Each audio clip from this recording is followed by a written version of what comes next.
le poso premier père Nabiso. En 1482 arrivé à Diego Cao, on a missionnaire. Après 3 ans missionnaire Bayakoya, va comprendre que c'est l'esprit qui dirige le physique. Va comprendre que Namutu, ils ont des molis montés comme corps physique. Ba sali nyonso ba baptiser biso. Ba comprendre ba pedi ba intéresser biso religion na bango. Les gars tu ambi religion chrétienne. Biso ba y Afrique centrale, et ça la été toye kokoma inférieur. Wanzinga ku ayokozwa baptême les 3 mains. Moni. Elle a eu baptême les 3 mains mais car na 1491 wana azui baptême et que ça la été roi a représenté tout un royaume. Les a s'incliner en Ngunzami devant un missionnaire catholique à tirer le boko à longoli kombo nzingaku a pesi kombo ya João I pambate ba colon portugais bayaki na eteni yambo ya royaume Congo était roi mbala moko a commis papier a commis eloko devant ba missionnaire catholique wana donc a longwe na bokamba ya bloc spirituel na ya nzingaku a commis ce que João I. OK, João I roi de Portugal a joué qui combo ya Zingakute par signe d'amitié fait qui basa l'échange de noms mais yé kaka azui imposition yé azui combat muninga minga zu combo na été ndé esali inférieur ndenge roi déjà s'incliner biso nyonso togumba mina nzela bu ya kumu na biso Nzingaku ndé romona été moyindo a commis siko inférieur l'homme blanc a commis supérieur ndé soko ki musiko romona été un sage en étant catholique Desmond Tutu, en Afrique du Sud, en état catholique, à Lobanini. À Lobi, quand les Blancs ont venu en Afrique, ils ont venu avec leur Bible, rien que leur Bible. Il nous a raconté, il nous a dit prions. En priant,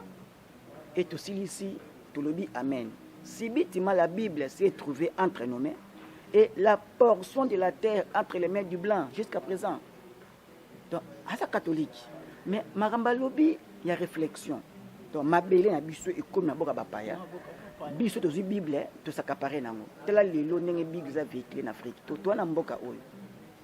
bible kutu fidi tambula marate na nzela yeba mikutu te mundele azozwa mwana azobotama azo tawati na mwana za initié l'homme noir a toujours cara religieux alléluia amen alandi nyonso ba principe nyonso batangisi azo respectango mais et faire évoluer la religion chrétienne mais la religion chrétienne ils ont support il y a développement occidental pas matiza ya bango ba ba kolona yango c'est là qui était to comme inférieur pas mbaté to lambi to yambaki bonzamba ba paya to ndimi yango était nzamba azana mwana ka moko Yesu Masia fils unique nzoka na logique même ya français ngo mot unique et zolanda manelo comme sous-souté so to bi caméra unique ezaka moko musu ezalate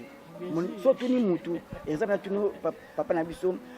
denzu yopoza mwana nzambe bien sûr donc soza mwana nzambe veli Jésus pas mwana nzambe donc Jésus a son fils unique te fakata bakata verset wana soza za fils unique juste za sous-souté donc biso futo zala na habité ba peuple nzambe mais soza bana ba benga ye fils unique parce que biologiquement Jésus-Christ abotama ye moko pa ya mama mande yango monike na oyo ba mindele ba yeyila biso oyo ba mimela biso ba noir oyo donc disons o ka ba mimela biso lelo ke yango to kwa nango lelo moni na kolanda na maloba na yo moko ndenge sulu koloba wana ki oyo ba blanc ayaki azui kombo na ye aboy ko adopter ya muninga mais ba imposaki ye ou bien asenga kite non lokola nga na za blanc yo za noir nga kombo nga ya pinto fetika la kaka pinto mais comment pas ya lo bakite non de fait que pe mboka eza ya biso mais pour moi na lisanga so pe bosangani mibale mais soki mitema na bino moko za na duta muninga boke musikati.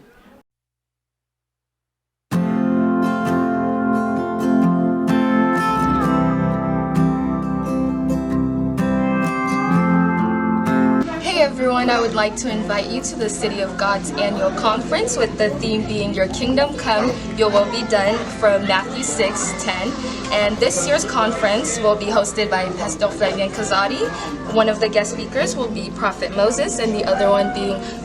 Pastor Maximilian. And it is starting October 17th to October 21st. From Wednesday, October to the Saturday, it will be at 6 p.m. and on Sunday, it will be at 10 a.m. welcome your friends, come, bring everyone, and let's praise the Lord. Thank you. Hi everyone, my name is Sister Sarah, and I'm personally inviting you guys to our annual conference. It's going to be Your Kingdom Come, Your Will Be Done. I hope to see everybody here in Jesus' name. Thank you so much. Bye-bye.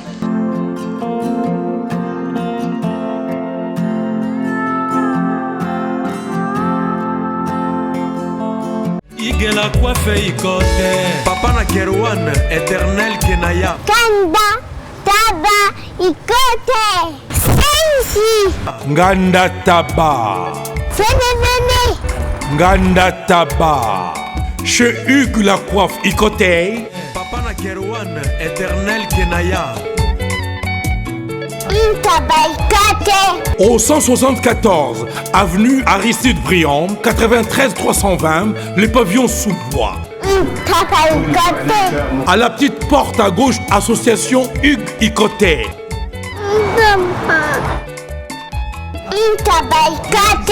01 41 55 0000. Ntaba Ikoté. Descartes Construction et yay! Fini l'inquiétude pour la réalisation de vos constructions de rêves en RDC au prix imbattable. Grâce à votre entreprise installée en RDC uniquement pour vous, spécialisée en construction, réfection, bâtiments, immeubles, vente de terrains, travaux publics, avec les ingénieurs architectes qualifiés au prix incroyable. L'escarte Construction est aussi spécialisée en luminosité des bâtiments et éclairage public, installation des systèmes d'alerte, intrusion pour des maisons et véhicules et tout d'autres services. Nous acceptons aussi les paiements par tranche au prix incroyable. Pas d'hésitation avec Descartes Construction. Vous serez jamais déçus. Pour tout contact, notre email est descartesconstruction@gmail.com. Notre numéro de contact plus 447 93 92 82 813 et appelez-nous pour Kinshasa plus 243 89 91 56 86 2. Descartes Construction à Tozana Mbongo Moké, opération Tongana RDC. L'agence d'export et d'import Michel Atlantic Shipping et yé bana ya Canada, bana ya USA, bomitungisa lisusu te. Pour tous vos achats et ventes de voitures, pièces de rechange et les accessoires possibles. Na koti na ba koli na bino na Kinshasa, bomitungisa penza te. Please, bakoya koza koli tina ndako. Pour tout contact, benga Michel Lukadi. Plus 1 508 371 60 43 USA na Canada. Pour la Kinshasa, benga na plus 243 89 551 30 38. Michelo Atlantic Shipping. Yaboye, Bazuapi. Raph Ngindou, félicitations pour la promotion, c'est la pour l'artiste. Que Dieu te bénisse. À connaît pas demander, il n'y a rien en face. Congo promo Rafingindu nde naninga mabete Congo promo Rafingindu aza mutu aza na mbongo boga aza na bakara danger donc a mutanzala te. En tout cas félicitations, merci Sito Oumela. Rafingindu le présentateur la force créative Congo promo Boroto ça la force militaire na Congo promo. Et faites comme moi, allez voir Congo Promo, tv5.com. Donc au nom de Jésus-Christ, nous bénissons le Congo Promo. Avec Rafingindu, Congo Promo ne tombera jamais. Bigolo Congo Promo nde. Ouais, Balobi Rafingindu. Congo Promo toujours, grande puissance. Come on. Congo Promo qui torcos net na film. Congo Promo babunda na nango. Rafingindu. Congo Promo. What a plus, what a boss là. Un grand merci Nabino na kolanda biso lisusu awa na plateau elongo na Tatangunza concernant kaka boyebi ki Tatangunza nini oyo ayela biso. Lelo thèse na biso oyo ezabongo concernant le 10 septembre 2018. Message Tatangunza ayeli biso Pumukimbango aloba nini? Pumukimbango atikelaka bango nini oyo lelo esalike Tatangunza ayela biso pona le 10 septembre. Nde Nabino vraiment bozala pena connecté déjà parce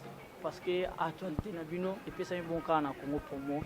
mbote tata Ngunza. Mbote tata Luzito mopanzisa na biso pe bongo mbote na balandi banso bakolanda biso sika bazwami mbote mingi na baindo banso sika wapi baindo bazwami kimia tata ingela kati na biso bana na bango wapi sisu oyo mbela pe laka balakaka ete bana bilaka bakoya ngonga ekoki likambo likamna ngonga na yango ngonga ya kipwanza ya lubika baindo esi ekoki matondo. Mais sango boni po na meki kolanda soki lelo esengi na zwayo lisusu na plateau na ngapo na monaki begi kuna ke le 10 avril Fumukimbangu asalaka discours na ye na 1921 Fumukimbangu asalaka discours alobaka na Poso Moyindo alobaka na Falama alobaki kaka na bino bangunza bien koma. Matondo mopanzi sango ya biso mobikisi ya biso mosako Fumukimbangu ayebaki mai oyo ezali oyo ezalaki pe oyo ekozala donc ana maîtrise ya 3 temps nyonso passé présent na futur. Les Fumukimbangu azali parmi ba sauveur parmi ba bikisi parmi ba prophète parmi bana ya Nzambe oyo nyonso baya na mokili. Fumukimbangu omona kozala ya yambo makambo oyo asala nanu esalama te pe capacité oyo ayaki na yango makoki ya molimo oyo ayaki nango zalaki makasi mi koleka tala ba sauver nyonso baya bazwa temps soit c'est les 3 ans et demi mais Fumukimbangu asali 5 mois et 6 mois na message mais 3 mois librement teyaki abandi le 6 avril à Télémi donc les 10 avril pesera biso ba précision le 6 avril 1901 1902 le 6 avril 1921 Fumukimbangu atelemaki na libaku ya mama Kiatondo o apiaki lobiko ndeko bande ya Fumukimbangu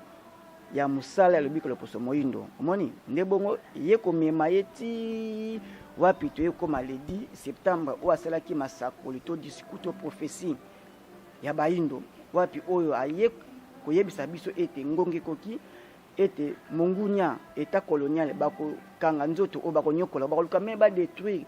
musala œuvre oyo ngai na sali kasi bako kate po mate molimo nanga ekobunda omoni do Fumukimbangu le na kozala na ye ayebi ayebaki maîtrise ya temps pamba te aza au-delà ya ba prophète nyonso oyo baya Fumukimbangu nzoto na ya musuni bakoki te kodétruire yango jusqu'à ce que ye moko asali ete nzoto na ye ezonga na mabele pe molimo ezonga na mokila molimo. Donc le 10 septembre Fumukimbangu na Mbadzansanda wapi oyo ayaki boko c'est la prophétie ay boko lobela biso baindo pamba te chiffre 10 donc 10 eza nombre mais tozwa 1 donc abandi sikoyo kolobela baindo na masakoli na o moindo akomona lobi o moindo kokomela ye kasi eza mwa munene mulai mingi koloba nyonso o Fumukimbangu alobaki meto kozwa mwa biteni ya komanyola pe kotalisa na biso baindo wapi oyo toza koyeba te toza kolinga pe te toza koya te tokota na connaissance ya Fumukimbangu ya koyeba kiboindo na biso pamba te peuple na peuple akobika kaka soka zu conscience na oye azali moto moindo ayebaka te yende aza mona liboso ya mokili o tata mokili asala pamba te mokili ebandi na lumière te mokili ebandi na ténèbre alors yo oza la couleur ya ténèbre wana yo moindo donc yo oza bokasi na mokili pamba te évolution scientifique évolution nyonso ebandi na yo moindo Égypte antique biso bato tokambaki yango nde bongo wapi tokoparachute pongo na kozwa mwa thèse oyo ya kokota makambo ya Égypte pamba te bayike mingi bakanisaka so toloba bokoko eza lokola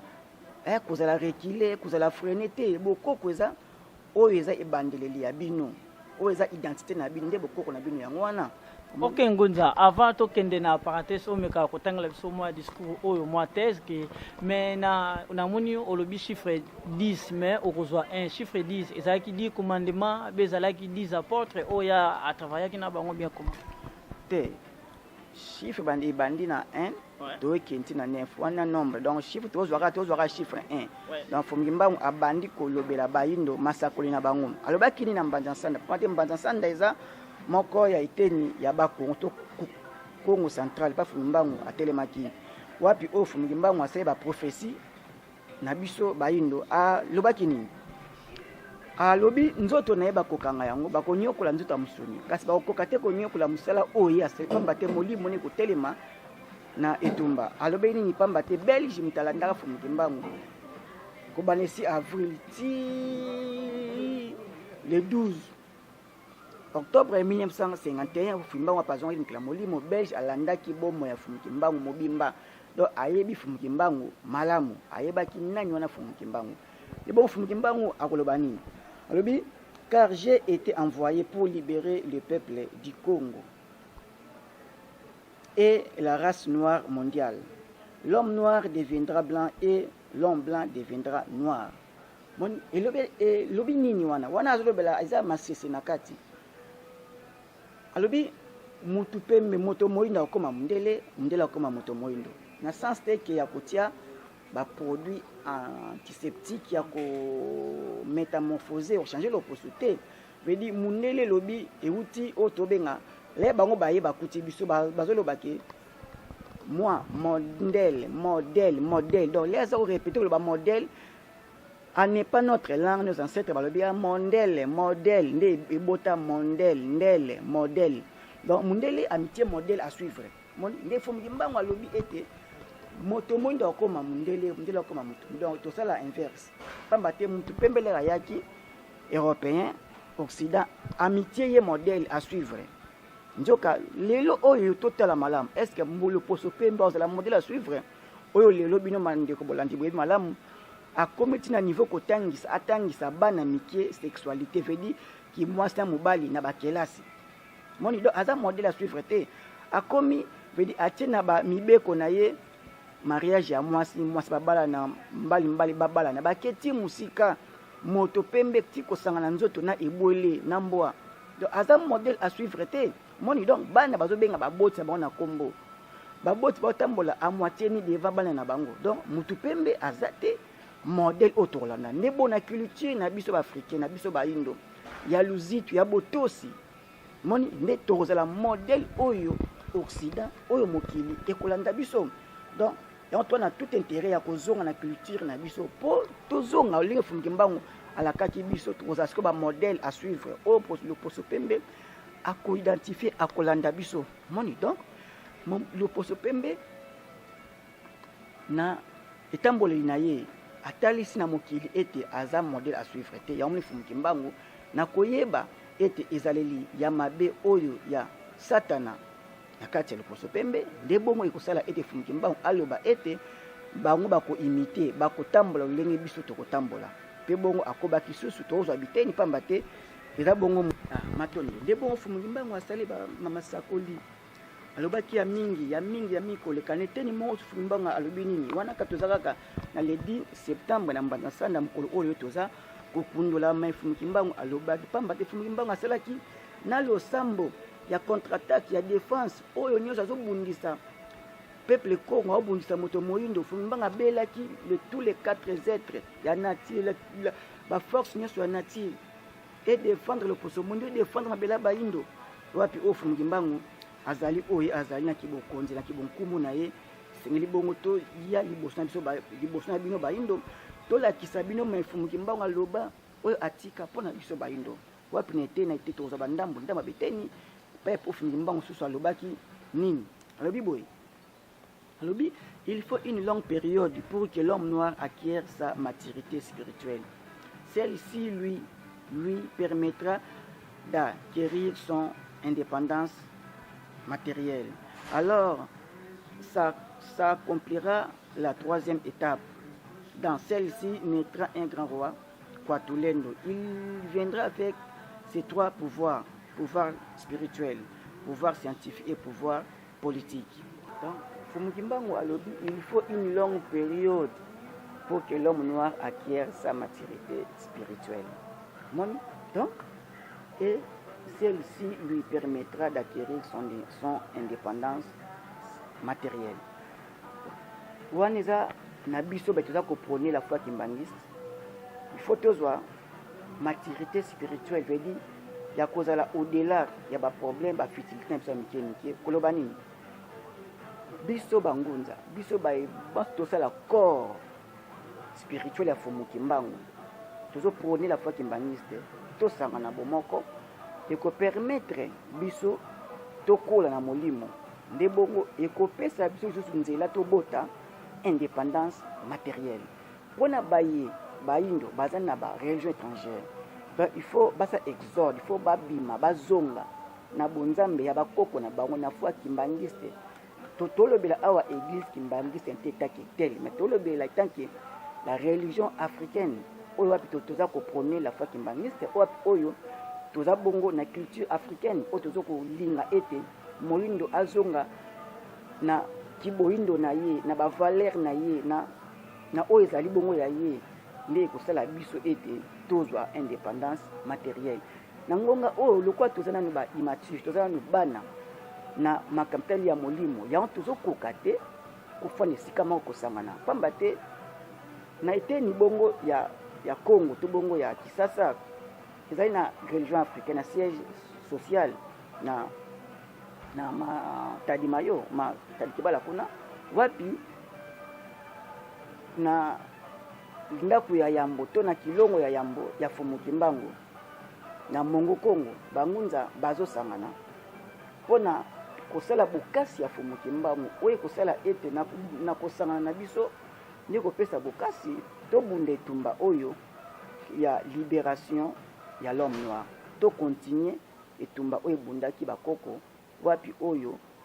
totala Fumuki Mbangu tukomisa na boloko pasi oyo ayokaki na boloko pona message kaka libération ya l'homme noir sikoyo biso batozwi sango wana oyo azwi ebengameli Fumuki Mbangu abengi ye na yo moko siko zali okokoka te mukumba oyo eza munene il faut tosangana esika na esika oyo bongo tozosala mosala biso bayindo biso bangunza tosangana bomoko nde bongo ekopesa biso bokasi ya kobengana to bongo ya kolamusa makanisi ya biso bayimboka bayindo nde na biso nde tokoloba na biso bayindo oyo bongo toza na biyamba bapaya tosala makasi toyeba ete religion oyo euti libanda bonzambe oyo euti libanda le eye epai na biso vedi eye na intérêt na ye eye kolakisa mingi oyo ya ye oyo ya yo ozangi koyeba yango tala makambo oyo Fumuki Mbangu alobela biso toyebaki yango te toza koignore yango ti lelo mais toyeba yango ndenge nini toyeba yango ntango tokozonga na bokambami na biso tokozonga kati na religion na biso ya bayindo nde kosala ete tozwa connaissance ya maizali bongo ya biso moni tokobi wapi Fumuki Mbangu akobaki kolobela bongo biso bayindo mutuna batunaka Fumuki Mbangu alobi nini alobi continuez à lire la Bible à travers ses écrits vous arriverez à discerner les actes de ceux qui sont venus vous apporter ces livres et les écrits ou principes moraux contenus dans ces livres. Il faut qu'un voleur soit saisi avec l'objet qu'il a volé. Donc, Fumuki Mbangu atinaki biso to continuer kotanga livre to Bible mukada bapaya poto kanga moyibi miloko ye ayibeleli ndakisa bayi balobaka ete Yesu Masia ayaki kobikisa mokili mobimba mais topia réponse oyo ya biso te oyo moko Yesu alobaki soko vi Matthieu 15:24 ya na Bible alobi que j'ai été envoyé comme brebis perdu de la maison d'Israël. Donc tindami kaka libota libonga Israël qui est Israël c'est Jacob azamutu na bana zone balé abotaki ba tribiana et komaki ba nation ndi ayaki nanu yambo na tribu ya Juda et ba boyi ake et pa ya ba sien ba nie ba boyi ba sien ba zuye ndi tous les 10 tribus restants les 11 wana ndi bongo bango ba yambaki ba s'accaparer na sango na bango donc bisos wana rien à voir na makambo ya christianisme to ya Bible na kati kuna ni islam ni bouddhisme to na kati kuna biso ba ndio na oya biso religion africain wa Fumuki Mbangu sa axe central za pona biso na nouvelle ère o aki kozongisa biso lisusu ko connecter biso de nouveau na monde spirituel na biso na bakoko na biso auto considérer ba valeur culturelle na biso to considérer e bongo ezali bakoko bazalaki na yango ndeke sala ete biso ba indo tozwa lisusu nouvelle élan décollage ya sika pamba te tobungisaki nyonso oyo ezali ya biso ya koyamba ya kozwa premier contact na loposo pembe tolandi JB Service. Il y a José Baïla. Oui, bonjour papa. Allez, comment t'as réussi? Landanga na bureau alors. Ngane Mukolo agence José Baïla. Agence César basée à Rennes. Tous les voyages, ceux qui biloko comme Ninga Mona Yaga pour na kabula biloko ba dérive za les belete quoi. José Baïla, JB Service, Europe Mobimba, atie biloko pa na yo. S'il vous plaît papa, biso awa na JB Service avant que soit colis na yo, il faut qu'on vérifie ceux qui biloko on commis très bien. Ah, muto mukilite. Soda pour tout t'attirer colio. Bah refoulé yo. Et puis colio on a déjà signé. JB Service. Bah les sa pote, on est sorti les locs. Et ça on va dire ça simple. Station s'intéresse na Simanango au comment na JB Service. Zélan. Quelle amène bah c'est carte mémoire. Oui ziga. Congo promo défaté. Bolandaka Congo promo pour ezolo la vérité. Avec Congo promo, it's not the same. C'est pas pareil. Rafineto. Check. Hugues la coiffe Ikote. Et enfin, je suis arrivé. Salon Hugues la coiffe Ikote. Non seulement c'est un salon de coiffure, mais aussi une machine de transformation des hommes et femmes. Regardez-moi comment je suis. Vilain. Mais attendez, 2 minutes. Bogard. Vous allez voir.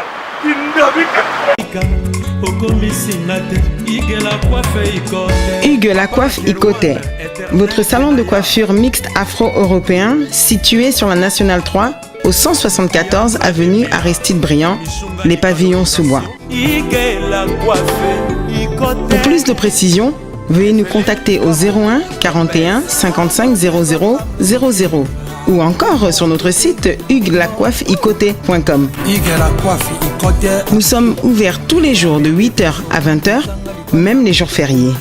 Hugues la coiffe Ikote, l'homme qui coiffe la ville. Hugues la coiffe Ikote, le salon de coiffure mixte afro-européenne de proximité. Au 174 avenue Aristide Briand, les pavillons sous bois sur la Nationale 3. Un seul numéro, 01 41 55 00 00. La beauté de votre chevelure chez votre frère. Hugues la coiffe Ikote, même père, même mère.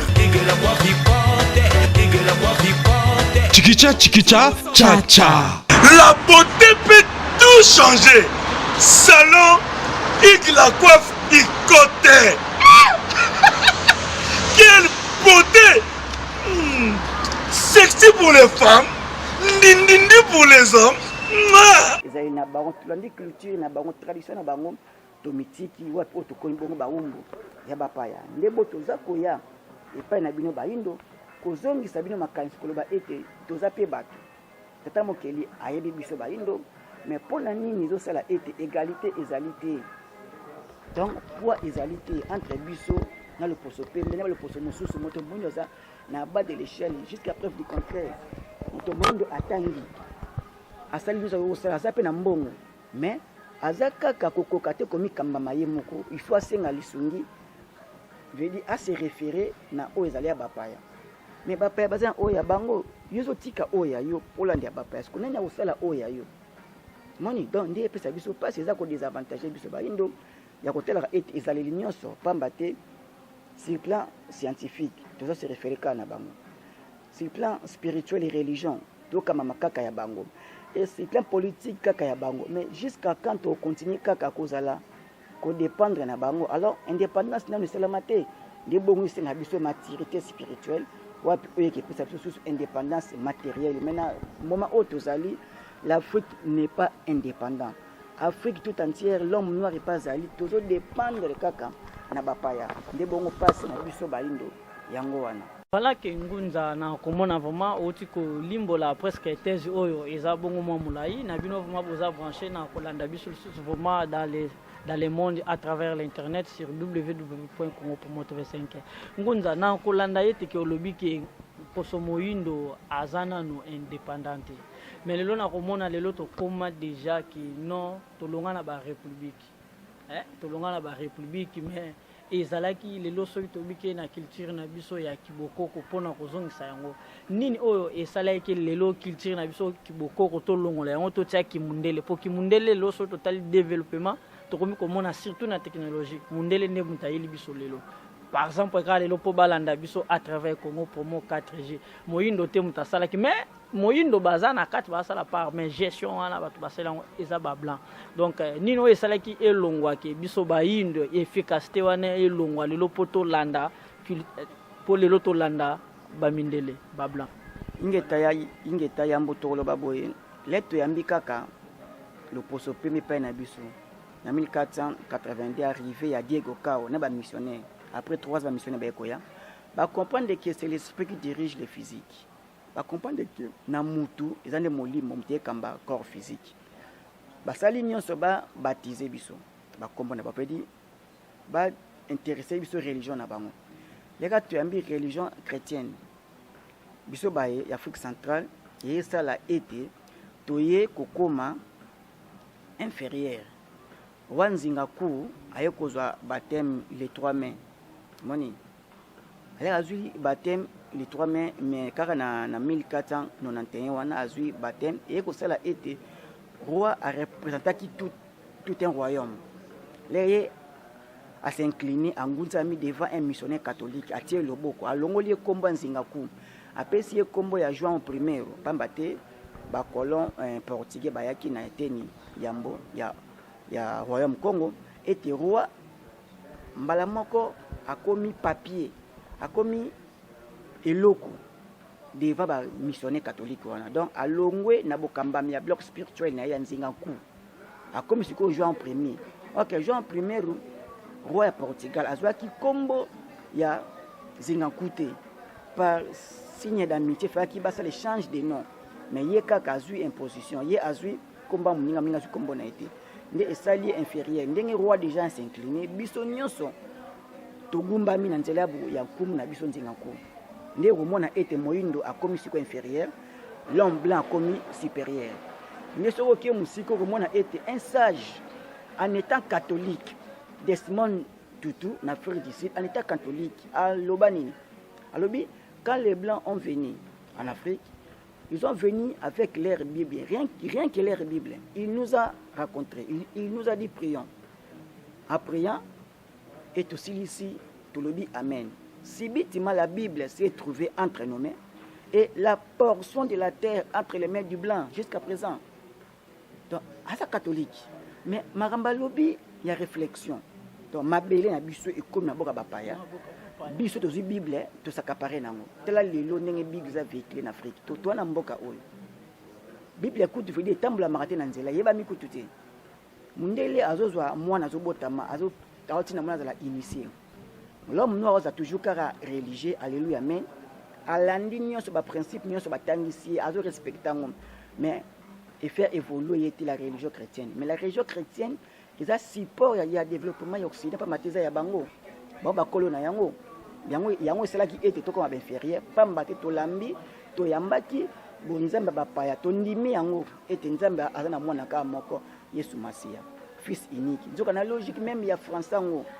mot unique ezolanda manelo comme sous-souté so tobi caméra unique ezaka moko musu ezala te so tuni mutu ezaka tunu papa na biso denzu yopoza mwana nzambe. Bien sûr. Donc, si vous avez dit Jésus, pas mon Nzambe. Donc, Jésus a un fils unique. Il faut que verset wana. Si vous avez un fils unique, Dieu vous a suscité. Donc, si vous avez n'habitez pas peuple Nzambe. Non, babenga ye fils unique parce que biologiquement Jésus-Christ a botama yemoko. Et pas un moment ndé yango monike na oyo ba mindele ba yeyila biso. Oyo ba mimela biso ba noir. Oyo donc disons o ka ba mimela biso lelo ke yango to kwara nango lelo moni na kolanda na maloba na yo moko ndenge sili koloba wana ki oyo ba blanc ayaki azui un kombo na ye aboy ko adopter ya muninga mais ba imposa ki ye ou bien asenga kite non lokola nga na za blanc yo za noir nga kombo na nga ya pinto fetika la kaka pinto mais comment pas ya lo bakite non de fait que pe mboka eza ya biso. Mais pour moi na lisanga so pe ko sangani mi balé mais soki mitema na bino moko za na duta muninga boke musikati matondo ya mbonanu Yesu abotama ye morote baka Marie abotaki sobana abota bana oko prouver biso yango po ba téléspectateur pe ba olinga ba ye ba écoute batanga Bible écoute ba yebike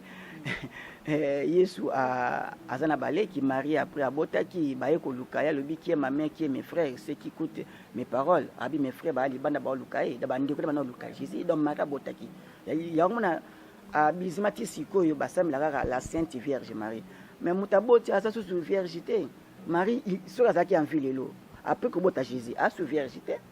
mon imeti lelo ba osambele kaka la Sainte Vierge Marie mais nini oyo OK mais nini oyo esalaki lelo ba pesa biso ka histoire ya yemoko Jésus Christ fils unique kanya tobite mutu o azo ya kokosa yo akoyelo na mayele mabe po akosa yo ndefu mukimbangu oyo aza mbangu difika ya swe kamelobini mutu o azo zipola maye mabombama makam oto yebaki yango te lefu mukimbangu abengi biso alakisi biso ate biso maye oyo ezali nde bongo na loi de la nature zo prouver biso ke si eselimasi ingeta mwasi akobota kaka soki bongo azwi contact na mobali au contrairement mutu akobotaka ye mwasi akobotaka ye moko akozalaka te mais babimisi Yesu abotama na zema molimo santo oh na logique soki si eselimasi Yesu akobotama kaka na Marie moko il faut fallait Jésus azala mwana mwasi tongato ndime pamba te mutaza ko déterminer sexe eza bongo mobali na chromosome X na Y mwasi azaka na moko moni donc Jésus fallait ya mwasi temaka ye mobali donc je pouvais te Jésus abotama na tata na maman donc Joseph papa Joseph est bel et bien papa ya Jésus. Il y a un moment aujourd'hui quand le livre ya Matthieu na premier verset chapitre tala kaka ba appelle ça arbre biologique ya Jésus. Batangi bakoko na ye. Pe Jésus azako hérité trône ya David na nzela ya Joseph papa na ye. Na yebite question mo za tabo. Est-ce que enfant adoptif ako hérité lupango na bino ya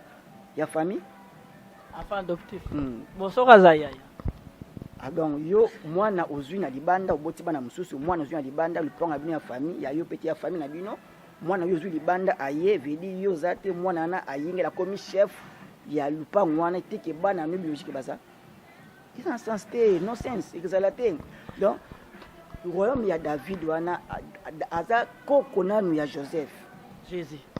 Koko Joseph nde Jésus aye ko bima aye ko zwa trône ya David par rapport à la descendance de Joseph. Parce que Joseph a qui descendance a qui moko ya tribu moko ya kitani ya roi David.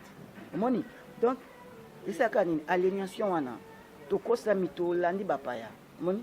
Le baye na masolo na bango na lukuta ete toza koko moko biso na bango. C'est là ete roi. Toza koko moko. Biso na bango. Ba bongo te. Ba koko ngo banani ko pesa. Te ba lobaka balobaka touti na dana Eve biso nyonso bayindo mundena muyindo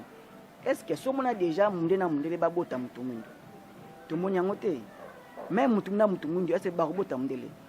nkatu barobota te est-ce ndenge nini baya bebisa biso ke touti koko moko luvunu pamba te vraiment c'est intéressant ngunza na okato place c'est intéressant mais sikoyo question moko est-ce que boko rapeke te no toza koko moko biso na Jésus to quoi ndenge ni so njito koko moko te to rasi moko te non pour le biki toza koko moko biso na bango te ndenge mundele ba missionnaire catholique ba ko ya ko tangisa biso ba bisi biso toza koko moko na bango nzoka eza lukuta so tangilwa na ti o mona ete eza lukuta pamba te to lobi bien mbona mbwa robota mbwa so ozunyola nyawa robota nyawo mutu pembe ba robota ga mutu pembe ba robota mutu mundu te même depuis l'existence depuis que le monde soit monde nanu mutu pembe aboti mutu mwindu te ce qu'on ndenge tondima ya Jésus kaka donc eza invention moko donc veut dire invention moko ba inventer donc de toutes pièces de basali veut dire na habiter na lo banini mais eza lukuta sauf rien sauf la vérité mais on dit ceci les images on prouve notre œuvre les écrits aussi pour les lo o bango ba yela ki biso ndenge ba koma lelo to tangaka pour les lo soki tozwi Bible bandi banda na Genèse tina Apocalypse o ba koma na kati donc eza ba œuvre o esalamaki lelo ba sala même film à Jésus mais lelo biso moko lelo na biso moko ba indo tozanga na film moko te o ekoyi ko laksa biso comme œuvre pour epesa biso pe efficacité donc o to bengi na lingala bokasi ya kolanda mais lelo soki tozwi oyo nde ndenge yo moko osili kolobaki bayela biso totangaka mpe yango epesa bato fort lelo tokomi komona baministère lelo ekomi ebele okoleka surtout na afrique omona na balabala moko ya 80 églises omona kona bakomi église de jésus christ bien ministère boye mais sikoyo ya biso nini oyo esalaki te non lelo bakoma te bien basalela biso te parce matondo na mutuna yango tozoloba boye monile déjà baye même pose wa mwasi akozala mwasi kitoko mbinga mpo ozwa ye soki ozwi na makasi ikomi viole mais soki olandeli ye malembe vedi ozokende ya kosenge bolingo okokende maloba sukali une fois déjà ke opesi maloba sukali vedi andimi yo otambusi yo mona mobali mpenza to mikie mokuse pe me otambusa engambe ya mwasi pamba te esi déjà apesi maloba sukali vedi akangi déjà molimo na ye mona koyebisa ye ke non obima te obima pe te tokene pe boye ndenge moyindo azaki moto makasi bapesi ye bapromese irréalisable bautopie moto moyindo andimi yango akokende lola akolia soki na paradis akozwa vie éternelle akozala malamu na paradis nde moto moyindo azwi maloba wana ndimi yango nde batambusi bakambi physique na ye bo omona ete ti siko mabela bapaya mabela bayo eza kaka mabele ekambami na bapaya tozoya. C'est intéressant pour moi, c'est intéressant. Connectez-vous sur www.congopromo.tv5, c'est très intéressant à suivre. Yango wana eye kosala ete Afrique o azalaki bongo elenge mwasi jeune fille o bato nyonso bazolinga na ministre o bazoluka chinois bloc asiatique bango nyonso baoluka RDC baoluka Afrique pamba te yo ozana ba minéraux oza kitoko il faut bakoso kaka donc mbani so ya pembeni fa kosa o po azwa yo po azala na pa lingi yo mais même quand moi ce soit za kitoko donc soko lié donc faut lo bani maloba kitoko yango wana eye kosala ete maloba na bakumbelaki biso eza maloba oyo lukuta ndenge toye ko prouver ete ndenge nini lelo oyo mutu ayeli yo bonheur moko éternel vie moko éternelle ozala malamu mais ata moni ba ancien voiture ba VW ya kala to ba téléphone portable ba télécelle mine na kala alakisi ba ingénieur na biso kosala ngote alakisi mondo kosala ngote siko ndenge nini akoya kolakiso vie éternelle oyo ezali sengo ya seko na seko donc soki paradis lola ezaki réel l'homme blanc bandeko nanga akolakisaka mutu mwindo te akolinga vivre ye moko pamba te na milin pamba te na chambre révention mutu mwindo ba cotiser te ozaka ka étudiant ozaka ka élève ozaka ka mwana moni donc ba yeli biso makambo oyo etiki biso moni olobaki ebali na jeunesse na apocalypse est-ce que toza na kati wana parce que soka na jeunesse na apocalypse na kati or au-delà yana makambo ebele ba même ko apprendre yo écriture na yo na bible balakisi yo te même kolamba ebende na bible balaki bakolakisi yango te même écriture na bible ezate donc bible eza livre d'un peuple eza na culture na biso te na kati na bible donc balobeli biso kaka na Égypte pa mate toaki pays puissant continent puissant moni donc moto moindo soki azaka na kati ya bible akozalaka na éternité na sima bapaya mais ngunza na okata yo omoni na koloba ete ke balakisaki biso ata ba portatif au lobby ya kala même vachement les sous ancienne technologie et ça ba chose mais les lobes donc pour muta na efficacité ni to koloba ki donc soka za na connaissance pour connaissance eza na mutu au moins les loto kendaka kelasi to kende penal on les loto kendaka kelasi ko apprendre bien ko ou bien ko montrer intelligence na biso nde donc to baksara yango na to apprendre les loso ki les loto zu biso ba mindeli balakisa ki biso ko sala ba portable malgré que lelo ba matière et utara na biso ba noir mais eza ba chose mais lelo bango ba ilaki biso oyo ke ba acte oyo salamaki pour lelo tozala na connaissance que nzambe a registraka nzambe a vivaka donc pour lelo ozala sauver donc faut quoi croire na kibunzambe mais biso lelo soki tozwi lelo biso moko ba yindo to komate biso moko ba yindo to salate mais comment est-ce que oya bango lelo ki donc toloba banda na jeunesse ti na apocalypse donc toloba ezane loko moko te oyo important implice na biso ba yindo matondo to tanga na fungi mbango alobadi ya makambo apia déjà réponse na question tout na oyo alobi nabi nous aurons notre propre livre dans laquelle nous serons écrits des choses cachées pour la race noire et le peuple du Congo. Moni, donc, faut m'aller déjà. Moni, quand est-ce que le prophète Ayaka, les bateaux, peuple naïe a bungisi, bonzamba bungisi, tulenga kotambola, o baïbsa qui a tambola. Abimi libanda ba principe naïe. Nde bongo tata mokila atindaka mosakoli mobimba koya. Severa koya, poison sabino nalikanisi bandeli ya botamboli ndenge nzamba lingi botambola. Nde mona biso yangana tozui mosakoli na retard. Pebe écriture na biso ekia na retard. Moni le ndela yaki première écriture hiéroglyphe, écriture noire égyptienne. Tozali na écriture ebelé. Mais ni ne sala que to perdre. Yango tozwa koloba. Les tozui contact na badongolo miso. Peuple moko aza malin. Aza ko envier yo déjà. Moni. Donc les ayele to apprendre bango ba philosophe ba ko tanga en Égypte. Moni pambate les vieux il y a développement scientifique Europe. Ça bon ba grec. Tous les grecs ba koya la plupart des cas ba ye ko tanga en Égypte antique. Pas la biso ba noir ba indo tous les pharaons ba ki ba indo. To apprendre bango. Nde nakoluka veut ba capare même ba na biso même biso batu. Nde sal été ba ya susu o tangisa biso o bongo biso to tangisa bango. Nde ba ko sala ba sala tabula rasa. Veut dire ba longoli oyo ezela. Puis en temps ba sala ba ko longola oyo ezalaki po ba tia oya bango okokite ko planter ça au déraciner. Fan o longola o déraciner bongo o planter nde occident e ko planter. Vous allez à écriture na ye. Ay ko planter langue na ye. Moni lelo bandiro balandi ba ye barate pour ani l'école et ça la mi occidentale. Tozaki na l'école na biso o peneza ya kiboyindo. Mais les ye aye ko tia l'école na ye.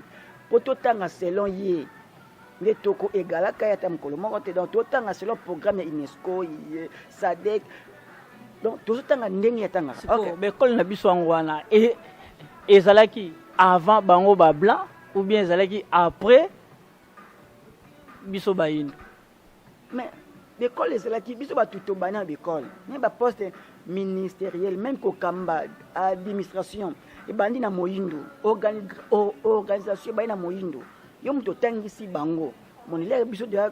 tozana ba roi. Ba bazo kamba mana ba prophète. De ba sengi ba roi par rapport ne ba mona ki yango e pa na biso en Égypte. Moni donc to ko kite lelo ko sous-estimer ko mona kaka que le poso pembe comme ça da guide. Comme ça modèle à suivre. Ndenge to utawolo bana e bandeli. Donc moto moindo oyo azalaki baribi Pierre Taillé, Pierre Poli, l'âge des métaux. Donc métallurgie c'est déjà maîtrisé na baindo. Pour osala boîte. Il faut en avoir outillage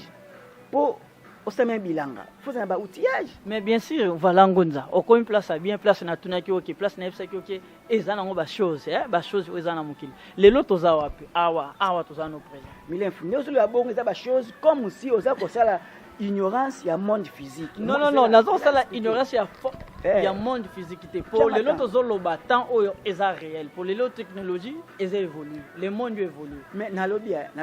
est-ce que ozo ba ke ti lelo oyo ba sala pillage ya Afrique. Lelo ba tie système ya box. Ebi bazwaka ba bizengi te. Ba ozo ba tête, ba cerveau. O baza ko district na ba université. Mais manque là. Mais nalobi ka cité. Maintenant, tout ça, makasi, gouvernement, chef d'État, c'est intégré dans la religion africaine. Pas puis barozo connaître, barozo boyer, ba protéger ba valeur. Mon nzambe a continué la mutu a koyakata a causer la te au mona mutu akita to savant ya lokola parachute moko boye ba zobo akaya kitinga yo savant. Te bedi akobota makaka lokola bana nyonso mais akozala na capacité intellect makasi mémoire makasi moni oyo aza angelo aussi epai ya nzambe aye na eteni ya réponse na ye alors osangisa bango ndenge osala ete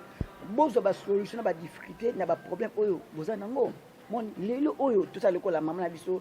kanku bwembwi ndeko nanga ya kasa ya sali robot roulage ni le par au monde ezako exister tezalati asali yango mais valeur. Mais ce que oloba ki bien que lelo bazo ko recruter ba tête ndenge to moni bazo sala tirage au sol ba rétiquer maman na biso oya sala ki robot na bien sûr lelo sikoyo awa to za États-Unis les lots sont toqués sur le plan médecin, technologie, donc toqués na plan nyonso. Est-ce que aux hommes on a baillé nos nets na bopito penzo keke okuti un grand docteur azo traité o aza formé karana ba mindeli aza formé na baillé noté les lobiso nazo peso exemple tozo que pour ba téléspectateur pe donc tozana ba ensemble bazo landa biso parce que baza branché les lots na ba village masge biso pe les lots donc to ko na village te meto yoka kina masolo ke ba koko na biso baza ki o mona koko aza malade ya makasi jamais bazongisa ye mai ezaleka na banzete o eza bakopesa ngo uswati batokisha ngo bapesi ya meli mais lelo tokoma na système ya comprimé les donc lelo tokoma na bakisi ya komela tout consort mais ezalaki manque ya quoi parce que oyo bango belei biso ba prouver biso lelo na komona ke lelo nazotambola na sandale ya singa nake nasombi sandale moko boye oyo eza fabriqué par ba blanc nake place moko boye ba respecter ngai est-ce que honneur wana na kokoisa ngo kaka matondo na banzi mituna oyo esalaka pasi po tawatuna ngo moyindo mais fito pesa ndimbola na balandi na kanti mundele ingeta tozoya tolanda tozoya eza tumba toyebuna moni toye kondongo toye ko bitumba oyo tozobunda eza bitumba oyo fallait pas tokuta ona mwa otokuta tokuti terrain eza mabe na niveau moko milangi mabanga nzube oyo bongo ba mbuta mutu na biso babangaki pression oyo ikaya bino lilo ondenge bozo sala elo poso pembe mais suka fumuki mbango bilaka na ye kokisama toye potolonga toye kati na ilonga po fumuki mbango nde molongi toloba nini omoni lelo soki na yebisi yo komelanga a okoma a na rapide okomena a na rapide mais zonga sikoyo na inane na yo tozaka na 6 ans na yo pokoma a ezalaki difficile maître fasimba yo abunda azotilo makasi poko kaka awana ozwaki te pokoma po maîtriser a mais koma yo lingi mbala moko automatisme bosala malamu bo bandévention parfaite mbala moko koko asalaki plante médicinale mais azongo neta brite azwi yango neta brite wana neta naturel ka wana a consommer ngo na ilekwe bandeli siko yo oye koya okoli pamba temoni moto mondo azo maîtriser ma babi tout ça na immaturité spirituelle aza même pas ko maîtriser balage metona nuti moni moto akokendaka kozongaka moto akobotamaka kokufa pe akozonga lisu dans loi ya réincarnation moni lelo koko ebandeli azwaki plante lulenge ezali ameli yango mais yo siko oza continuité bakoko pa oza na makile bakoko wana bien que oboyaka bango oza ko chasser ba na prière na yo mukona mukolo mais oza kaka bango donc ozokoba bango siko yo oye obakisi ni na oyo kuti les deux exemples ordinateur ezaki boté ningi ezalelo portatif ezaki pona armée anglaise américaine ya minene mais au fur et à mesure bazo considérer ba œuvre légué na ba parents na bango na ba arrière parents na bango ne baza ko embellir ngo lelo Chine pour la koma na parfaite invention abandaki boyete abandaki na ba tuntufle mob kutu ya bien te Chine ba tuntufle lelo keni Chine mona ba kete do sala lelo otoza ko s'habiller na bilamanya eza ko vuta Chine améliorer ngo mais c'est pas attends mais mutu mwindo aboyi abandani bandeli yamoni ezali yango lelo o mona repeta to pasi mutu autile mususu kaka mboka to auti Afrika ayeko ya amoni yo le mususu na mutu koza na to mo defisa nango alingi akoma yo en un jour alors écrire jalousie parce que ça un préparateur ngi loi ya création te yamoni photo tangi ça ba yamoni to tangi ça ba ile loi ya création ayeba période du temps ayeba ko séparer ba bileko pe bantango nyonso ekokisama na leko ebandelité lelo oyo toza awas esango yiti na kati na États-Unis moni mais niloko bandela fumuki mbao ndino lingili sango e awa na États-Unis te ezaki loko bandeli ekoya te sango ebandi lo ebandi na lingala te est-ce que lobi tokoya kaka koba kabo ekozwala msu mbongo na feza en anglais pour permettre bandi na biso so otobengaka ba noir américain basadere na message oyo bazonga na kibondo na bango Voilà, un grand merci Ngunza. Ok, moulay na tikili autant pour les téléspectateurs. Bon, ça n'a pas ça éclaircissement vraiment qui un grand merci na bino na Rolanda vraiment qui Tata Ngunza en direct à Congo pour moi avec votre humble serviteur ya Dendu Luzitu. Vraiment que Tata Ngunza lui que moyindo aboya na ye kwa pando parce que création, le lot création, créativité ni o moyindo alakisa na monde bien moyindo alakisa ndekone moyindo. Mais bamjele balakisa créativité lelo kaka mesa o lelo tozolobela moyindo akozwa libaya nzete na ye moko okomona na face donc face à la mesa mais créativité azu yango ailleurs kaka na bato lelo tozokolobela ke poso mondele o bayilaki biso ne créativité moyindo azu yango kuna lelo même ne tozaboye pose à la super en Afrique lelo Tata Ngunza lelo tant ozo sa en États-Unis sokolobi ozonga na mboka Congo lelo baotuna Tata Ngunza ye et ça y a bateau ba ya lelo ba linga pas même pas kutuba sur la noce qu'on a langue maternelle na yo et que comme que ba sur la non anglais pour na ni pour que aux États-Unis au ti quoi apprendre on se comprend donc on a déjà et comme ils sont de naissance et ça parce que bango ba pouvoir qu'ils sont oya bango mais biso to prophète mais comment biso to kokendera ki to za bon na création o biso to sala ki parce que création na biso to zo mona on te na biso ba indo l'autre lobela par exemple ka exemple typique Fumukimbangu asalaki miracle asalaki discours le lot to yekoloba boy lelo personnellement yo mom to yekolobela ngo mais ezana ministère mon côté lelo parce que au même célébration il y a journée culturelle il y a Fumukimbangu okomona lelo biso moko nanu kutu bakolo prophète biso moko nanu bakolo oyo ke lelo ke to lobake ya race noire akangamaki pendant 30 ans to croire kana ngote par rapport à quoi parce que créativité ezate matondo na moni kima mulayi mingi mpangisa ngo nzia topesa kaka réponse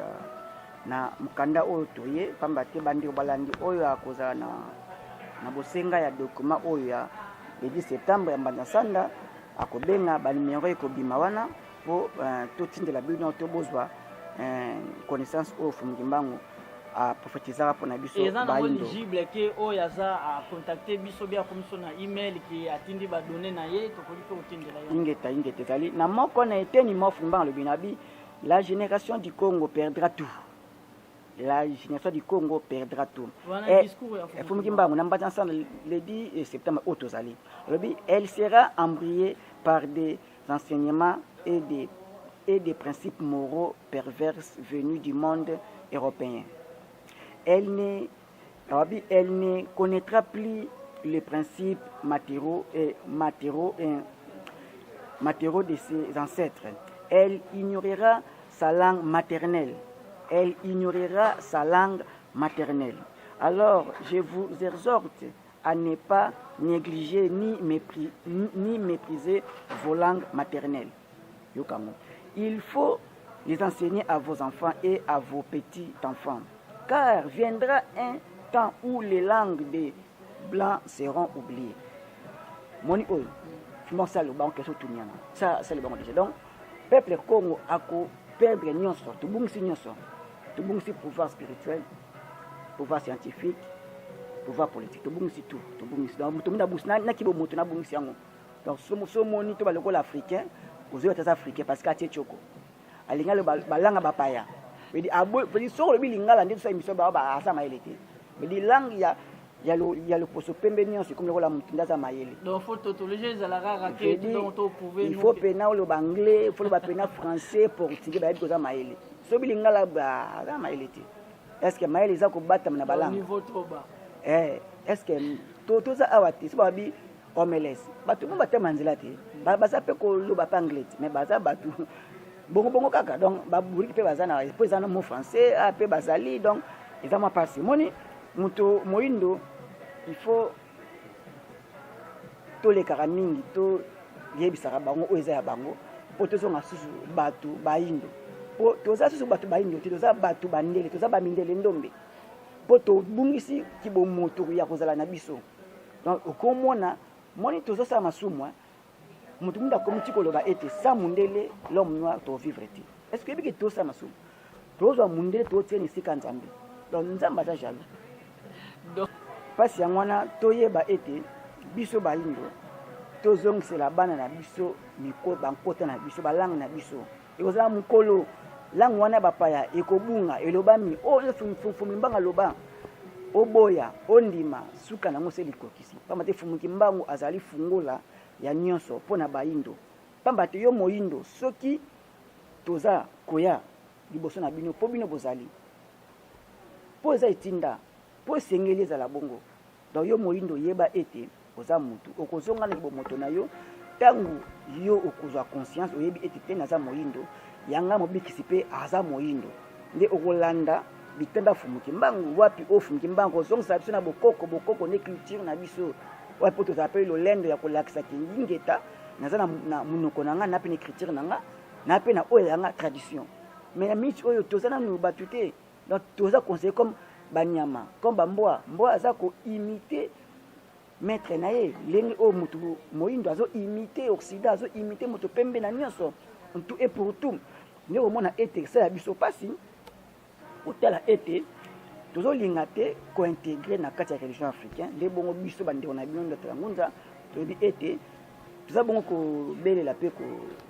koloba na baetandrike mpe inene ete bongo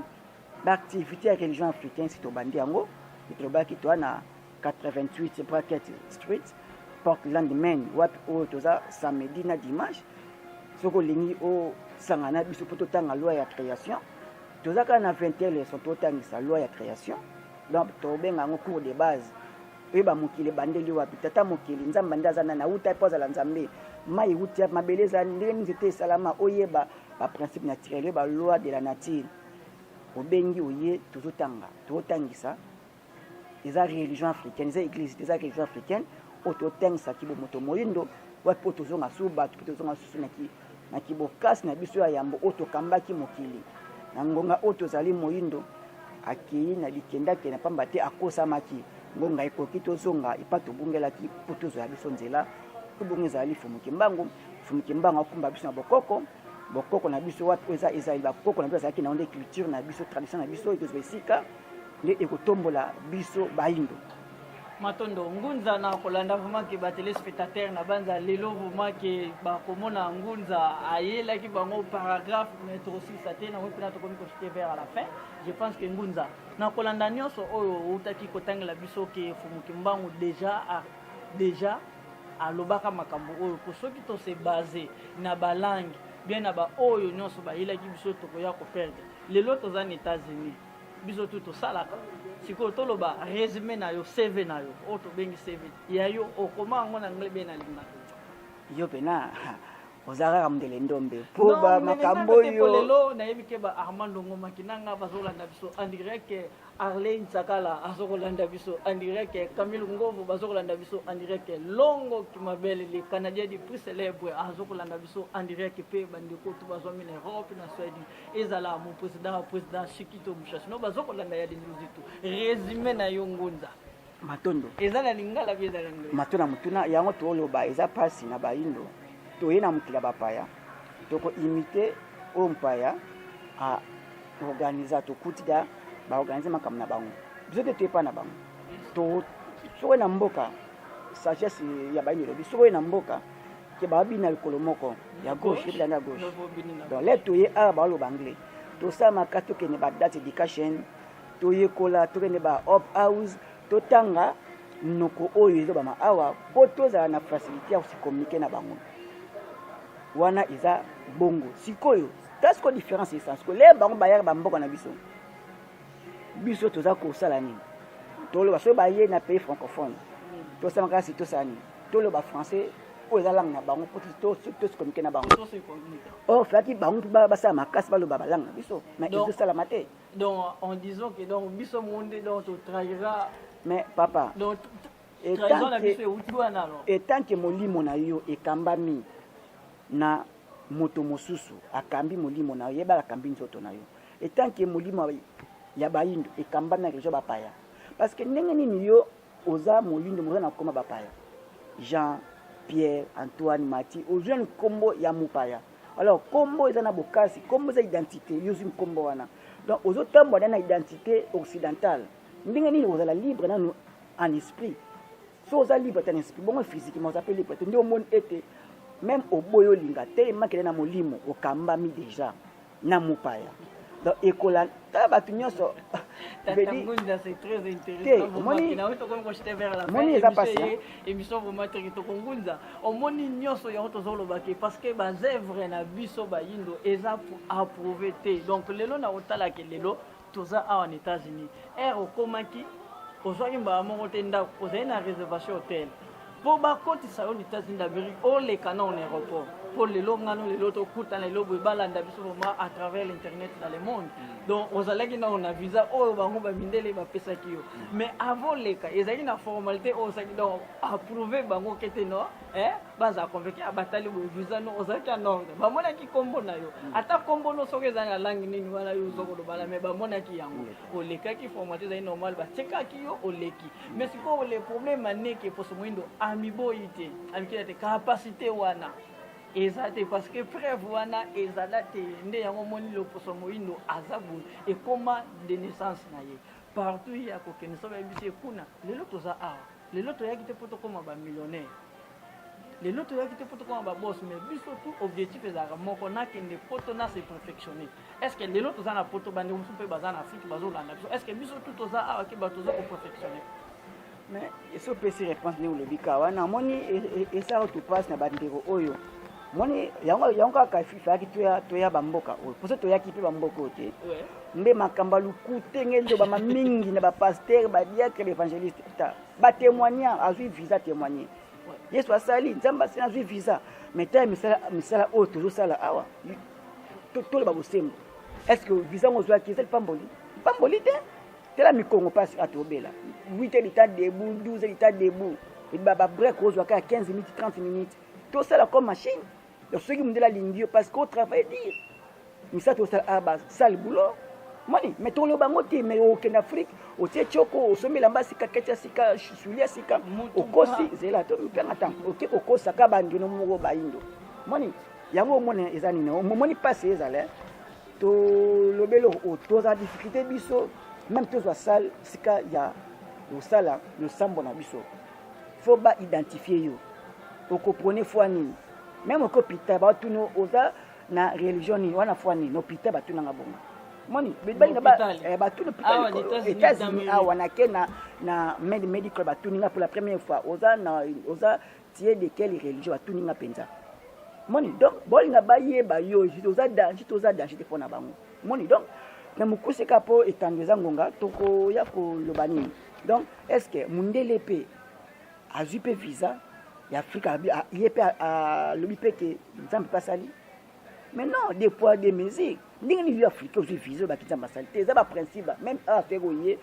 po senga refuse nga ngunda batia déjà bamibeko na bango fo bwaka ngunda c'est plan politique réfugié politique oza na ba problème ya religion racisme okoya te oba ngam na kimi social manzala mais to kimela nde yango wana parce que batumbi Afrique zela munna lelo o atumbi Afrique ndelete siko poto kimela exemple lelo yo ok na zamba otie moto na zamba ok ko tumba zamba pona ni pona ozwa nyama yango siko nana atumba Afrique alors ba Africain bazoya apport tumbe banga Afrique na bango il faut Afrique tranquille Afrique kimia Afrique prospère okanti nanya nga kolinga ko ya ala mboka o plein de taxes mboto sana taxes ndako zozwa 90% ya salaire ya mutu ndako apamba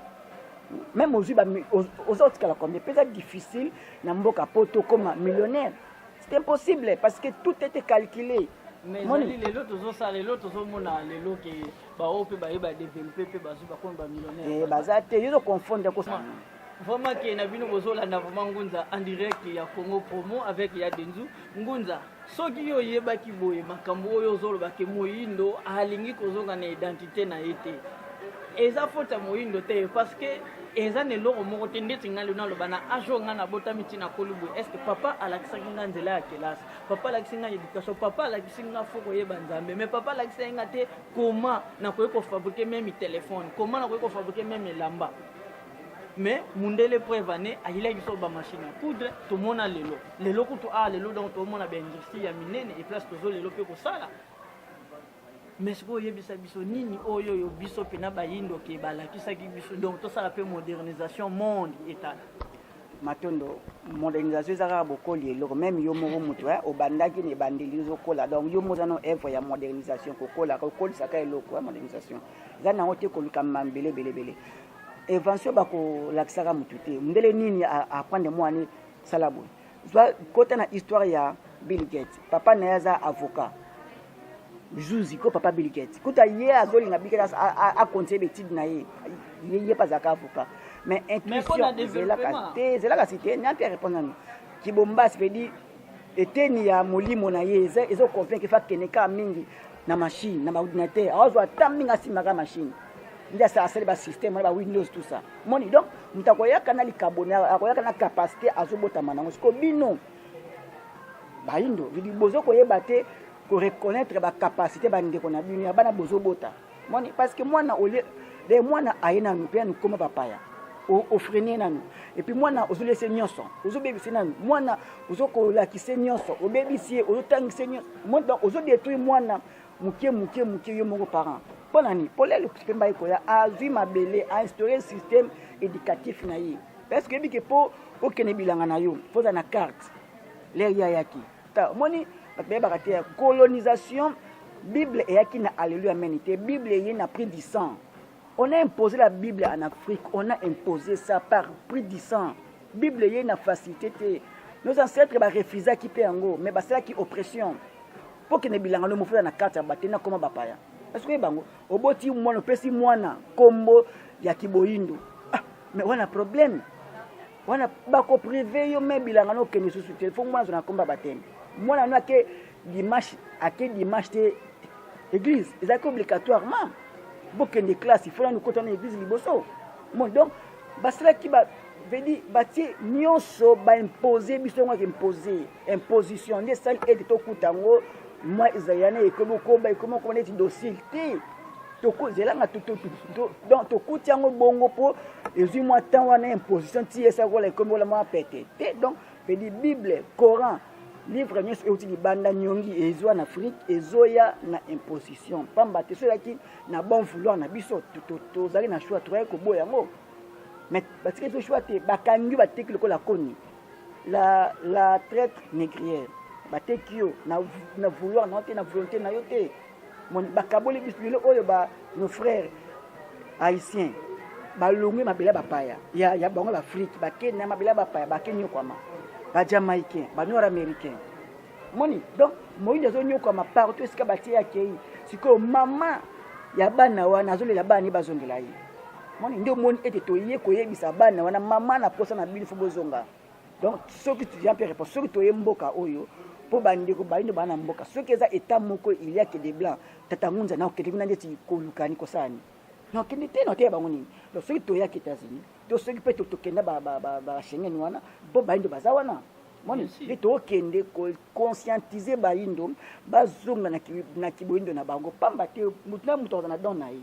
leti yo boza don ya ko sala émission oyo na koluka sute ke mutu mote yo na don na o sala émission musupe na don ya o sala iloko songolo pakala ndi na ressemblance ya ba don wana ndi saka force d'un peuple ezana président mon côté à sa invention à ça aussi la invention à ça ko inventer il y a une capacité à diriger bateau à la dans politique à la maîtrise à ko kamba bateau donc na inango wana moni ngunza preuve neki eza ya religion mo bino tanga kombote religion wana tanga kombo ça no lubara ki vraiment ki bande ko ba comprendre moi na religion wana bazwaka bana na bango balaksa bango culture na bango donc doctrine wana okomona mwana na bango muke même ya 9 ans akoyeba okomate mais soki bovandi na ye akotanga bathèse azozwa temps ya koméditer mais biso moko kaka lelo soki tozwi même kaka lelo na kiboyindo na biso nini oyo tokoma be bana biso bazwaka temps ya koméditer ke koyeba nzambe na biso ke fomuki mbango nzambe na biso bokoko na biso eza boyo parce que poto komate mais bango moko bauti nango awa bamemili biso yango memi na baafrike memi wa mais bana ya religion wana bazwaka temps nzela tozokokende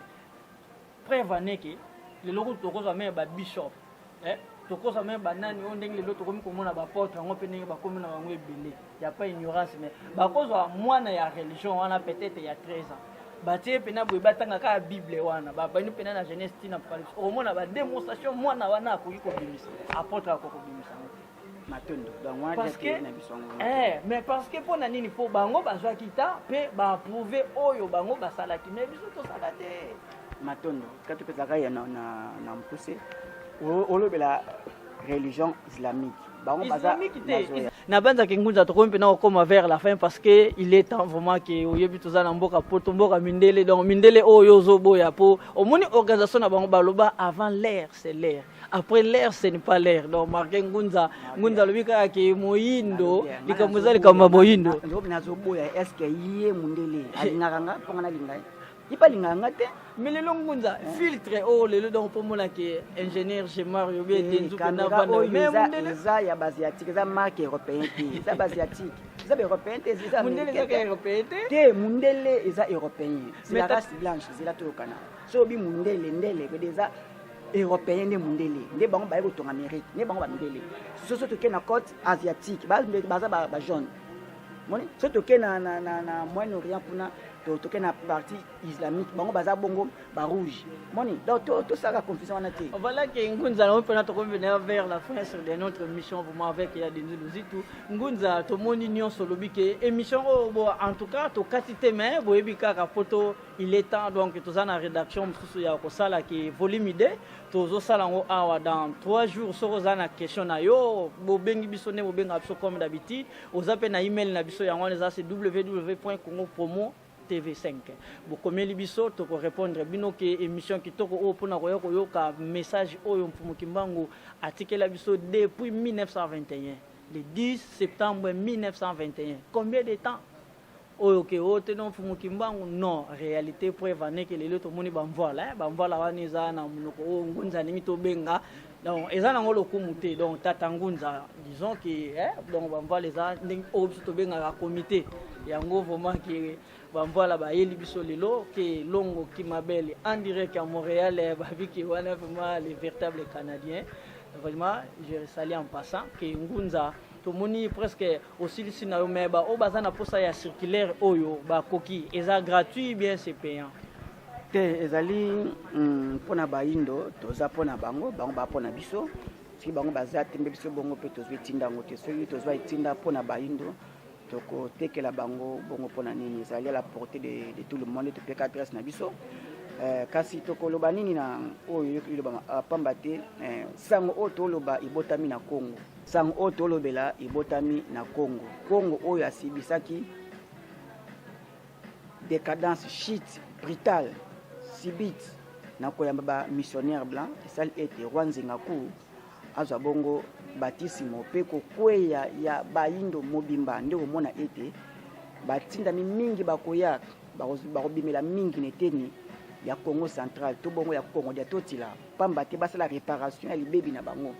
moni donc na monde spirituel eza lokola farde lokola nyongo ekoti na mwana liboso mwana Congo il faut yepe asala bonne réparation wana ndeko mona ete Mfumuki Mbangu to ba grand esprit ba ko banda nanu Mfumuki Mbangu bikisa balinda bandi na eteni ya Congo na mabele ya Congo posiko apanza ne panso balindo bazali nde musato sala ya kokomisa sangu oyo panso balindo bazali lenge mo pe message ya Mahomet e bandi bongo na Arabie Saoudite ti elandi barabi nyonso pe bongo christianisme e botani bongo na Israël na tribu bongo ya Juda pe landi baba nyonso pa bongo bazali pe Mfumuki Mbangu sango ya nzaba mpungu tulendo Mungu baba mawenja nangina a Congo mbombi wambi sango na bango e bandi nanu bongo na mabele bongo ya Congo wapi obongo to abongo panzango ipa ya chiniso baindo bazali ne bongo na prophétie wa Mfumuki Mbangu ya le 10 septembre 1921 na mbanzansanda iloko moko Mfumuki Mbangu susu alobaki ntozwaka thèse moko po eza pena mulai makasi bandeko Mfumuki Mbangu lobini alobi ne savait pas encore ce qu'est une guerre spirituelle. Quand les peuples du Congo commenceront à se libérer, tout pays qui osera attaquer le Congo sera englouti sous les eaux. Vous ne connaissez pas encore la puissance de ceux qui sont envoyés par Nzambi Tout-Puissant. Commentaire à Oyo Torotiango, Nemiso Bonzali Kolanda. Babiler Congo et Robanda ko se libérer. Et Congo a libéré nanini, peuple Congo a libéré nanini, pe mboka oyo ekotake Congo ezala nguluti na mai, nanu bayebi bokasi ya batindami te ndenge nini ezalaka. Donc lelo oyo si peuple Congo bapays même amiki ezosakana la peuple Congo grand Congo pamba te aza bokangami nana se libéré te tant que dans toza bokangami nde bongo Congo akozalaka kaka na passe na ba difficulté akora même pas polier sa population na ndenge mona ba mboka amiki sa population na bango nde yo mwana Congo yo bongo moyindo to balana ko se libérer nde bongo ma prophétie oyo ekoya kokokisama na yango pe ba mboka nyonso oyo eture Congo les 9 pays voisins oyo ekangi ezingeli Congo nde bongo bakozala na bobandi ya maloba oyo ya mfuluzi ya mobikisi na biso Fumuki Mbangu yo mwana Congo olingaka Congo yo mwana Filika olingaka Filika yeba ete Fumuki Mbangu atindama pona baindo aloba deja ya mingi pona baindo ezana mosakoli moko tinini to mesemaka koloba poza bongo oyo aya na précision na ba capacité ya Fumuki Mbangu azalate yango na moyindo bazoyinisa yo lobiko na yo po ba continuer ko dominer yo et tant que tozo kende ko belaka minimo bapaya to kende ko kumisa pe kaka bapaya to kende ko mona kaka bapaya baza kaka oyo bazali ndezo sala biso etos la kaka bitambi batambo alikolo na biso pas mater libération spirituelle ni ko entraîner libération physique. Jusqu'à présent l'homme noir a na bas de l'échelle tout cas auto yokoloba yango wana ngonga ezangonga pamba te bongo ngonga oyo to komeli bino na bandako bozwami susu matondo tozomisi na bino bayi bo lande biso sika bongo bozwami tuka matondo na tata umwanga sebikali bota mobimba sebikali matondo pamba te bongo musala oyo sengeli bongo bapesi maboko bongo bazala pe bongo ya biso tata bolisomi sebikali pe bongo mukambi makuza liki mabel pe wapi bongo ya biso ndeko neteni ya Canada bojo tata Kongolo bayenge mingi pe bongo kisimba ingeta mai na bomoi eza bongo komela baindo basong wapi oyo. Voilà que merci Nabino aussi vraiment kolanda ngunza en direct à Congo Promo avec votre humble serviteur qui est Denzu Luzitu. Vraiment que émission oyo et puis Samuel Bino que ceux qui osent une question à poser que les numéros ils sont là affichés sur la barre passante. C'est notre numéro, c'est très facile, c'est 207 239 08 10 et vraiment que Nabino bomoni émission à l'élo que y a Denzu ba plateau bomoni ezaka ba développement ndenge ya Denzu akomi kosala vraiment dans organisation c'est komi toza bongo na studio na biso ya mastering ya son et que oza na clip na yo bien oza na album na yo moko boye préparer au moins en place au kete basa elo ba arrangement contacter ya Denzu Luzit auto bomoni eza salle de comité mais eza studio o eza place be mission na biso ekobanda kolekela eza bisika oyo kaka bon oyebi musala so ezo sa manango kitoko bateau ba sala pe ba sponsorisation ba pe saka bazaka na bango vraiment un grand merci na bino ndenge bo 8 ans ya kolanda vraiment lisusu ngunza à travers l'internet dans le monde to pesi mbote na bino oyo nyonso bolandi biso libanda parce que biso tozana na 50 états. Vraiment un grand merci. Tu es dans 2 semaines, vous avez volume de continuité émission Oizali parce que la question est belée. Pour Ngunza, il y a papa Nangamoro, maître Prince Meska, maman Mimi, a comme elle a son email qui ah, mais Denzu, mais bon Ngunza, ya lingika kiboindo, est-ce que bako qu'on a biso, kaye ninyo batangela, bazaki na kaye na bango batangela na kaye o bamde bela kibiso. Entre temps, et salamaka, naba, banzete na biso rane yango basala kaye. Donc marqué basali la biso distinction moto mona tolana na 3 cahiers donc on a lignée quadrillé et dessin donc on les a distinction o ba la biso mais et ça la matière na biso mo mais banani ba la biso yango question on a banza ki maître Prince le Meska a Rolande on a volume de oyo to yamba lisusu tatangunza vraiment kenabi azela ki yango to bosana ki yango te metal butala kaka avant l'air c'est l'air après l'air ce n'est pas l'air. Un grand merci na lisanga ya baindo africaine oyo e landi na mboka mindele pona kopanda susu sango malamu pona ko yebisa moyindo ayeba ki awa tozali eza ya biso te donc to yaki nde pona ko ya mais ya biso eza bisika to utaki oko sala no ndenge nini yeba kake bango ndenge batonga talaka lelo na bamboka na biso exemple moko moke topesa vraiment na kotalara culture na biso oyo bangunza balingi to comprendre peut-être boye na koloba ezobima epe introduire ke na komona lelo koya ozwi na ombongo bio gagner bourse mo bio loterie omona ke lelo bon faut payer parler awa tosombaka nde ndako me tosombaka lupangu te me na afriki mbongo kaka oyo ozala ngo soko lobi oteka ndako wana oke na afriki nde osombi lupangu lupango ça fait 10 donc ozania donc eza espacé okosala selon oyo lingi me amundela tonga même ndako na donc même garage oyo kabiso tobengi parking ya mituka donc ekezala na kati ya ndako na se ekezala libanda te donc so te libanda espace eza te donc munene ya ndako no munene na lupango no donc omoni exemple wana soki tokoka kolanda ata ngunza kote wana en tout cas pe ndenge tolobi kaka ekezongisa biso na kibokoko na biso na bisika tobunga mais o ngunza auti ko prouver biso lelo à travers l'internet ke bino o bolandi biso boze intéressant